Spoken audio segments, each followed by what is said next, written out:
So these are acids. You can tell they're acids because they all have the H on the front part. And then another feature of acids, it'll say that it has an AQ.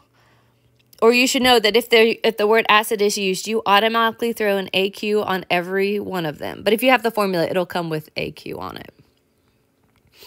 And then the other thing to note is that just because it has an AQ, that AQ means that it will dissolve in water. It doesn't tell you whether or not it will actually break into two parts. So like when salts dissolve in water, they automatically break into two parts.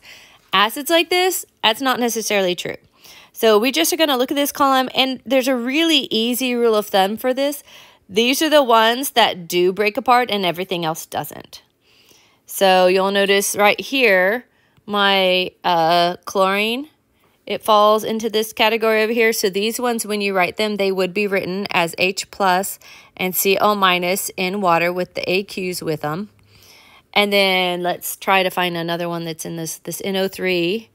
So again, that one would break apart and it'd be written as an H plus and an NO3 minus with AQs after each of them. Let's see, here's an SO4. That's in the list over there. And I think, oh, I left a 4 off of this one when I wrote it down. This was actually ClO4. So that's also on the list.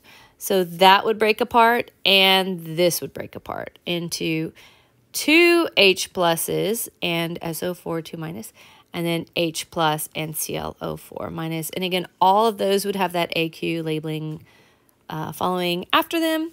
These two right here would stay together even though they have that AQ labeling. And that's basically how acids work. They're not hard. You just have to make sure that you're paying attention to the roads on and the exceptions to the and it's not considered insoluble. It's just considered that we call the word, we say it doesn't dissociate, doesn't break apart. It will dissolve, but it doesn't break apart.